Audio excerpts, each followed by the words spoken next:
नमस्कार, मैं हूं चित्रंजन कुमार और आप देख रहे हैं हमारा news channel true news TNBR। दोस्तों, सबसे पहले हम आप सभी लोगों का धन्यवाद करते हैं कि आप हमारे कीमती व्यूअर्स हैं, हमारे दर्शक हैं।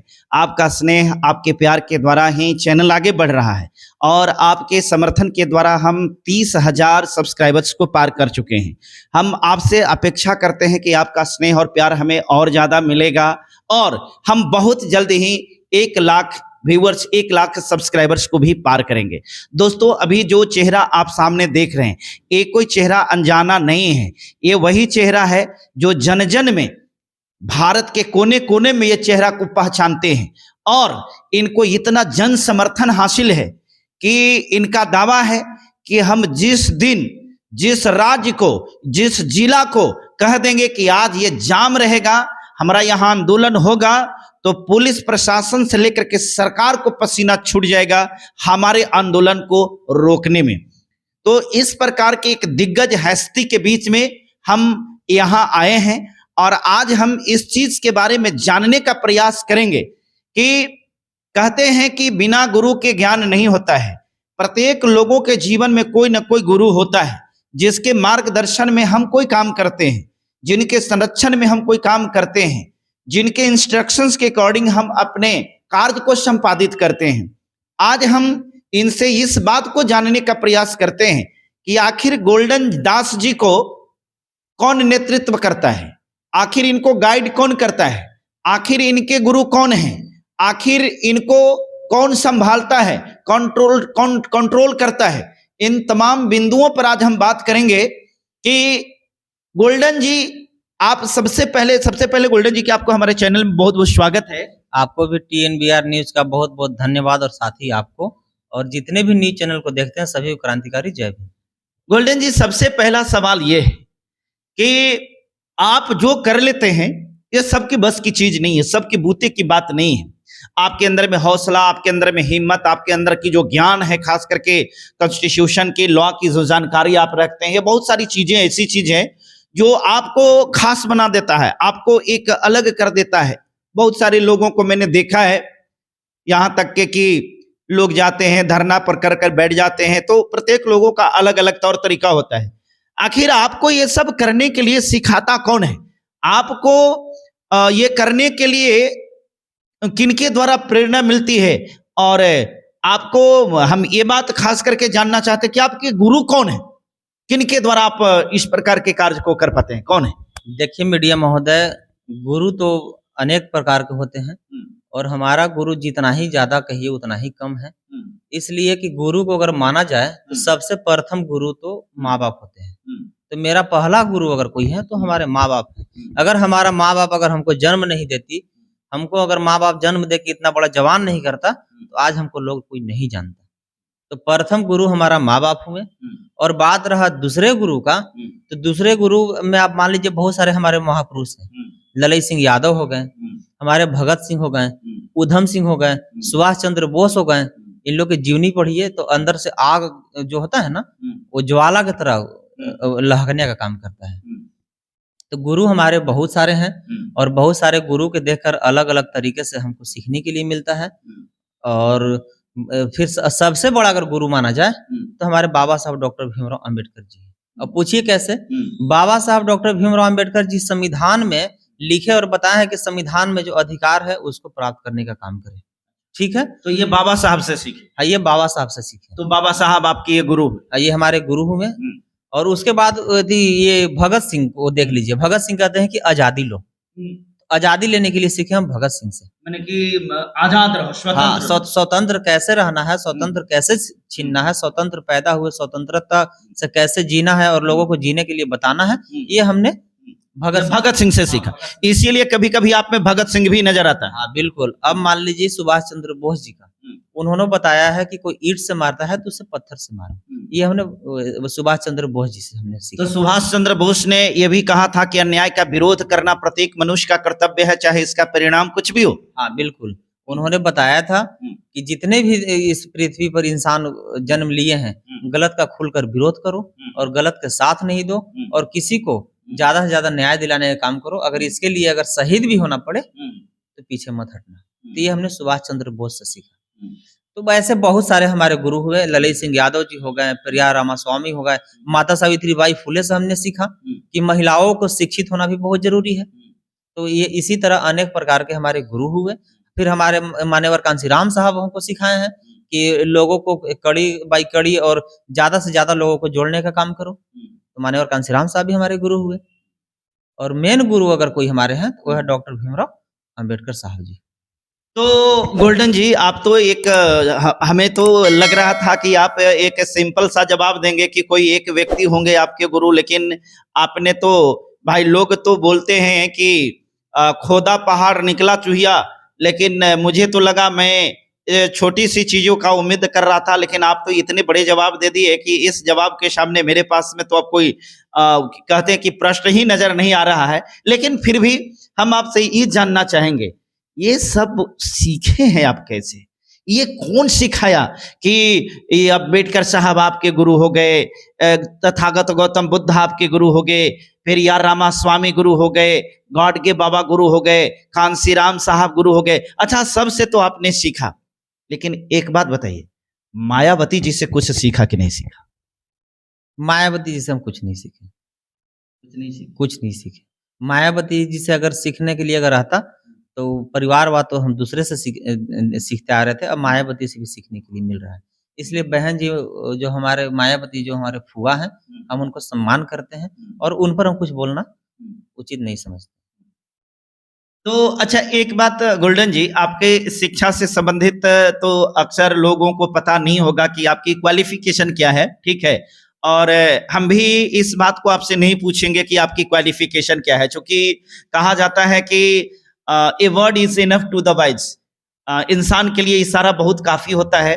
और आपके जहां तक नॉलेज है और जिस प्रकार से आप सारी प्रश्नों का उत्तर देते हैं, मीडिया का जो फेस करते हैं, मीडिया का सामना करते हुए जितनी बारीकी के साथ, जितनी चतुराई के साथ आप उनके प्रश्नों का उत्तर देते हैं, तो ये कोई साधारण क्वालिफिकेशन वाले की बस की तो चीज खैर है नहीं। ये बताइए कि आपने इन तमाम बारीकियों को सीखा किससे? कोई ऐसा व्यक्ति जो आपको ये सब चीज सिखाया, वो ऐसा कोई व्यक्ति भी है क्या? कोई है, उनका हम नाम अभी नहीं बताना नहीं चाहते हैं। उनको हम सरप्राइज रखेंगे। तो उनको सरप्राइज में रखिए। बिल्कुल, जरूरत पड़ने पर, समय आने पर लोगों को बताने का काम नहीं, दिखाने का काम। अच्छा, कानून की जानकारी आपको बहुत सारा है, बहुत सारे कानून को जानते हैं, तो ये आप कानून से संबंधित जानकारी के लिए जो लोग हैं, आपके अपने लोग हैं, बहुजन के लोग हैं, उनको आप क्या कहेंगे? क्योंकि वो तो रामायण देखते हैं, रामायण पढ़ते हैं, महाभारत पढ़ते हैं, गीता पढ़ते हैं, उपनिषद पढ़ते हैं, लेकिन मुझे नहीं लगता कि वो संविधान पढ़ते हैं। अगर संविधान पढ़े तो क्या होगा? संविधान पढ़ेगा तो गोल्डन से भी ज्यादा फौलाद होगा। संविधान पढ़ेंगे तो हक अधिकार मांगने की जरूरत नहीं, छीनने के लिए वो सीखेगा। संविधान जो पढ़ेगा वो IAS IPS बनेगा। संविधान जो पढ़ेगा मान सम्मान से और बराबरी का अधिकार वो प्राप्त करने का प्रयास करेगा। तो सरकार को अगर इस प्रकार की चीजें हैं, तो सरकार को तो जो वो बोलते हैं कि एजुकेशन पॉलिसीज है, तो उसमें संविधान के कुछ धाराओं को भी उसमें ऐड करना चाहिए था, शामिल करना चाहिए शिक्षा पद्धति में, एजुकेशन में। तो इस प्रकार की सरकार नहीं करती। देखिए, सरकार जो है मनुवादी है। ये सरकार अम्बेडकरवादी जब आएगा तो हर स्कूल में संविधान पढ़ाने का काम किया जाएगा। और ये मनुवादी सरकार जो है, इन लोग के दिमाग में है कि अगर हम लोग संविधान पढ़ाना शुरू कर देंगे तो हमसे सवाल जवाब करना शुरू कर देंगे। संविधान पढ़ाना अगर शुरू कर देंगे तो उन लोग भी विधायक, मंत्री और मुख्यमंत्री बनना शुरू कर देगा। इसलिए संविधान पढ़ाना और उन लोग के खुद के पैर पर कुल्हाड़ी मारना बात बराबर है। तो इसीलिए संविधान को शामिल नहीं किया है।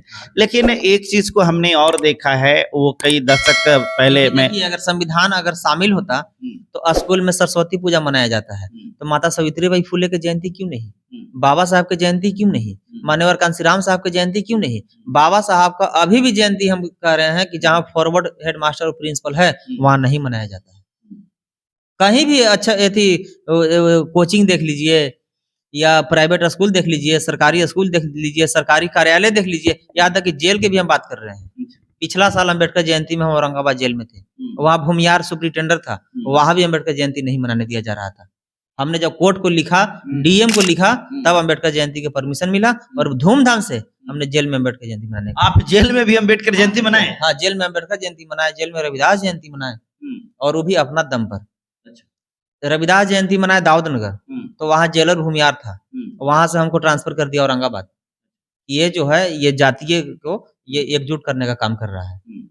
फिर हमने औरंगाबाद अम्बेडकर जयंती मनाया, वो हमको भेज दिया सासाराम। सासाराम हमने जब अधिकार का बात किया कि हमको मेनू से खाना हमारे समाज के लोगों को मिलना चाहिए, तो मेनू से खाना दिया, लेकिन फिर वो भेज दिया हमको बक्सर। और फिर बक्सर हमने जाकर वहां छुआछूत भेदभाव जाति पाति का हम लड़ाई लड़ना शुरू किया, फिर वो भेज दिया औरंगाबाद। हमको जेल भी एक जगह अच्छा से नहीं रखा। अच्छा, तो ये बात बताइए, इसमें आप जेलर को परेशान किए या जेलर आपको परेशान किया? हम जेलर और सुपरिटेंडेंट हमसे सब परेशान रहता था। आपसे परेशान रहता था? इसलिए परेशान रहता था क्योंकि उन लोग चोर और मुंह चोर और भ्रष्ट था। हम लोग के मेनू में खाना क्या आता था और खिलाता क्या था, और उससे हम बात को रखते थे। वो जब नहीं पूरा करता था तुरंत हम जज से बोलते थे कि जज साहब हमको जहाँ रखे हैं, क्या हमको सड़ा हुआ सब्जी खाने के लिए रखे हैं? क्या हम ये जज को भी आप ऐसे हाँ, बोलते थे? जज साहब को बोलते थे लिखित में। जज साहब बोले कि लिखित में, तो हम लिख लीजिए, हम जो बोल रहे हैं वो लिख लीजिए और उसको जांच कराइए, और जांच कराइए, हम सबूत देंगे। तो वर्चुअल होता था कि फिजिकली जाते थे आप? यदि कोर्ट जब हम लोग के तारीख पड़ता है हर 14 दिन में, अच्छा, तो हम कोर्ट में जाते थे फिजिकली? फिजिकली, अच्छा। और जज साहब को फेस टू फेस बोलते थे, और जज साहब ही हमारा फैन हो गए थे। अरे वाह, जज साहब आपका फैन हो हाँ, गए जज थे? साहब वो थे राजपूत जाति के थे, हाँ। लेकिन वो हमारा फैन हो गए थे। बोले थे कि इतना कम उम्र के बच्चा, जिसे कहावत नहीं है कि पानी में रह के मगर से दुश्मनी करना, तो जेल में रहकर जेलर से दुश्मनी करना बात बराबर है। फिर भी हम देखे कि नहीं, जेलर की कोई पावर नहीं होता है। जेल में हमको जज साहब रखे हैं, जज साहब अगर हमको अभी रिलीज ऑर्डर दे देंगे तो जेलर के 1 मिनट औकात नहीं की ज्यादा रख लेंगे। इसलिए हमने बहुत जगह सुपर जमदार को सस्पेंड कराने का काम किया।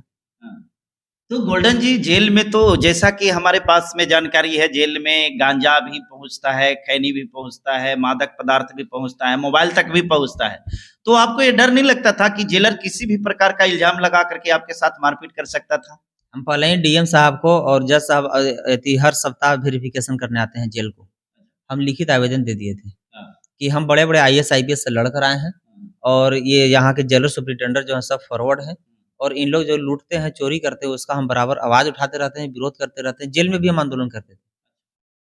तो जज साहब को बोले थे कि हमको किसी भी वक्त गोली रख के, गांजा रख के, अफीम रख के हमारे झोला में हमको फंसाया जा सकता है। तो जज साहब बोले कि ठीक है, तुम्हारा जो झोला है तुम जेलर को दे दो, जेलर वो रक्षा करेगा।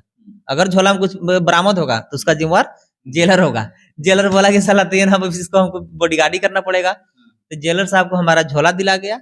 हम इसलिए बोले थे कि सर मेरा अगर बेल हो जाएगा तो फॉरवर्ड लोग के लगेगा कि अरे साले यार आया थी तो अभी हम लोग की जीना हराम कर देगा। तो जेल में बहुत बार गोली रख के फंसाया गया था। तो जज साहब बोले कि तुम्हारा झोला के देख रेख जेलर करेगा। ऐसे मुझे लग रहा है कि हम इस बिंदु पर आपका जो जेल का मैनुअल है, जेल में जो आपने जीवन गुजारा है, उस पर हम एक स्पेशल वीडियो बनाएंगे और उसमें विस्तृत रूप से जानकारी देंगे, और उसमें हम लोगों को भी बतलाएंगे कि आपको जेल में जाने के बाद क्या अधिकार होता है, आप उन लोगों को बताएंगे। क्योंकि बहुत सारे बहुजन लोग जो हैं जेल में बंद हैं, और उनको अपना अधिकार न मिलने की वजह से उनको जो भोजन है, भोजन भी बढ़िया से नहीं मिलता है, उनका जो जेल के अंदर में अधिकार है वो नहीं मिलता है। तो हम चाहेंगे कि एक स्पेशल वीडियो उस पर आपको हम बनाएं ताकि लोगों को अवेयर किया जा सके। फिलहाल हम इस टॉपिक पर रहेंगे कि आपके गुरु के बारे में हम बात कर रहे थे कि आपके गुरु कौन है। आपने बहुत सारे नाम बताया कि ये सारे गुरु हैं। ये सारी चीजों को देख करके ही एक्साइटमेंट होता है लोगों की कि आखिर इस प्रकार की चीज आप कैसे, किसके संरक्षण में रह करके कैसे कैसे आप ये कर लेते हैं। अच्छा, ये बात बताइए, ये सामाजिक लड़ाई लड़ो, ये कौन आपको बता दिया? आपको तो उम्र अभी जो था शादी विवाह करना था, और बहुत सारे लोग हैं कि आपकी उम्र के लोग शादी विवाह करते हैं, बाल बच्चा पैदा करते हैं, अपनी संसारिक दुनिया में रहते हैं, कमाते हैं, खाते हैं, घर बनाते हैं, रुपया पैसा इकट्ठा करते हैं और जिंदगी को गुजार देते हैं। लेकिन आपके अंदर में इस प्रकार की सामाजिक सोच कैसे पैदा हो? देखिए मीडिया महोदय, ये आईएएस आईपीएस भी हमारे साथ बहुत जुड़े हुए हैं। ये 85% समाज के, जो बहुजन समाज के जो हैं, बड़े बड़े आईएएस हैं, बड़े बड़े आईपीएस हैं, उन लोग को भी संरक्षण हमको प्राप्त है। हम उन लोग के भी गुरु मानते हैं। वो लोग भी आपके गुरु? हाँ बिल्कुल, यहाँ तक कि कुछ फॉरवर्ड भी आईएएस आईपीएस हमारा गुरु है। अच्छा, अमित लोढ़ा भी कहाँ है? नहीं, अमित लोढ़ा नहीं है। नहीं, अमित लोढ़ा से हमने लड़ना सीखा। अच्छा, अमित लोढ़ा गलत करते गया, उनका गलत को ढूंढते गए और लिखा पढ़ी करते गए। अगर लड़ाई लड़ना अगर सीखे, अमित लोढ़ा से सीखे, डीआईजी हरप्रीत कौर से सीखे, और एसपी कांतेश मिश्रा से सीखे। इन लोग से कैसे लड़ा जा सकता है और कैसे जीता जा सकता है। तो हमारे गुरु जो हैं, ये महापुरुष के साथ साथ हमारे माता पिता के साथ साथ बहुत सारे IAS IPS भी हमारे गुरु हैं, बहुत सारे दरोगा सिपाही भी हमारे गुरु हैं, और हमारे समाज के अभी भी जो बुद्धिजीवी, जो मानिंदे आदमी है, जो शिक्षित आदमी, जो सामाजिक आदमी है, उन लोग भी हमारे गुरु हैं। इसलिए गुरु को जितना ही नाम लिया जाए उतना ही कम है। और सबसे कुछ ना कुछ सीखते हैं, किसी से बोलने के लिए, किसी से पढ़ने के लिए, किसी से लड़ने के लिए, किसी को से हक के बारे में, किसी से अधिकार के बारे में, किसी से मान सम्मान के बारे में हम सीखने का काम करते हैं। गोल्डन जी, पब्लिक का कमेंट जैसा कि आता है, सारा पब्लिक जो है आपको बहुत प्रेम करते हैं और आपको अपना आइकॉन मानता है, यूथ आइकॉन मानता है, और हर कोई एक नज़र आपसे मुखातिब होना चाहता है, हर कोई आपसे एक नज़र चाहता है कि एक बार आपसे बात करें। वैसे लोगों के लिए आप क्या कहना चाहेंगे? बिल्कुल, देखिए पब्लिक जो है आइकॉन जो मानता है, जो हमको यूथ आइकॉन जो मानता है, वो आइकॉन और यूथ आइकॉन ना मानकर वो हमको भाई माने, अपना परिवार माने, और हमसे जिसको भी बात करना है, जिसको भी मिलना है, कभी भी किसी भी वक़्त हमसे बात कर सकता है और आके मिल सकता है। आपके न्यूज़ के माध्यम से पहले भी हम नंबर जारी कर चुके हैं। बहुत बहुत धन्यवाद गोल्डन जी आपको कि आपने इस पर अपने पक्ष को रखा, अपनी बात को रखा और इसका बारीकी के साथ बखूबी आपने जवाब दिया कि हमारे गुरु कौन है, किनसे ये सारा चीज को सीखते हैं। दोस्तों, मैं आप तमाम जितने भी लोग हैं जो हमारे व्यूअर्स जुड़े हुए हैं और जो देख रहे हैं, उनसे मेरा ये निवेदन है, हमें सीखने की जरूरत होती है। आज गोल्डन जी सीखे हैं और देखिए बारीकी को कि किन किन इससे सीखे हैं। हमसे अगर कोई सवाल करता कि आपके गुरु कौन है, तो हम प्राइमरी स्कूल में पढ़े, वहां बता देते कि वो गुरु हैं। मिडिल स्कूल में पढ़े थे तो बोलते कि मिडिल स्कूल में मेरा गुरु वो थे, हाई स्कूल के गुरु वो थे, कॉलेज के गुरु वो थे, यूनिवर्सिटी के गुरु ये थे। सिर्फ ही जब जवाब देते, कोई आध्यात्मिक होता तो बोलता कि मेरा आध्यात्मिक गुरु वो है, राजनीतिक गुरु वो है। परंतु इन्होंने जो प्रश्नों का उत्तर दिया बहुत मार्मिक है और वास्तव में सीखने वाला है। हम उम्मीद करते हैं कि गोल्डन के बहुत सारे बयान ऐसे हैं, गोल्डन के ऐसे बहुत सारी बातें हैं जो हमारे लिए प्रेरणा है और हमें सीखने की जरूरत है। कांसी राम साहब से इन्होंने सीखा कि एक एक कड़ी को कैसे जोड़ा जा सकता है, बहुजनों को पिरो करके एक माला कैसे बनाया जा सकता है, और इस प्रकार से बहुजन समाज पार्टी बनाने वाले, DS4 बनाने वाले मान्यवर कांसी राम साहब अपने जीवन में इस प्रकार से एक प्रधानमंत्री को भी, जबकि ये प्रधानमंत्री नहीं बने, लेकिन फिर भी एक प्रधानमंत्री की हैसियत को और उसकी औकात को भी अपने पैर के जूती के बराबर रखते थे। ये थी उनकी जलवा, और उसी जलवा की ओर गोल्डन दास भी बढ़ रहे हैं। आप सभी का प्रेम है, आप सभी का स्नेह है। दोस्तों, इस वीडियो में इन्होंने जो भी कहा ये इनका पर्सनल ओपिनियन था, अपना विचार था। आप इसमें क्या सोचते हैं हमारे कमेंट बॉक्स में जरूर कीजिएगा। आप तमाम लोगों से मेरा यह भी गुजारिश है, वीडियो तो आप सभी लोग देखते हैं, लेकिन बहुत सारे लोग हैं जो वीडियो देख करके और सब्सक्राइब नहीं करते हैं। मित्रों, सब्सक्राइब न करने से हमारा जो चैनल है, चैनल का जो ग्रोथ रेशियो है घट जाता है। आप सभी से मेरा गुजारिश है कि चैनल को सब्सक्राइब जरूर कर लीजिए। और दूसरी बात, वीडियो को शेयर करने में बहुत वक्त नहीं लगता है, ना ही कोई पैसे लगते हैं, इसलिए वीडियो को शेयर करना जरूर सीखिए, ताकि बहुजन आंदोलन को, बहुजन मूवमेंट को, और जो बहुजनों के साथ शोषण, जुल्म, अत्याचार होता है, उसको न्याय नहीं मिलता है, उसको न्याय मिल सके। इसमें आपका भी योगदान बहुत जरूरी है। बहुत बहुत धन्यवाद। फिर मिलते हैं अगले वीडियो में, तब तक के लिए जय हिंद।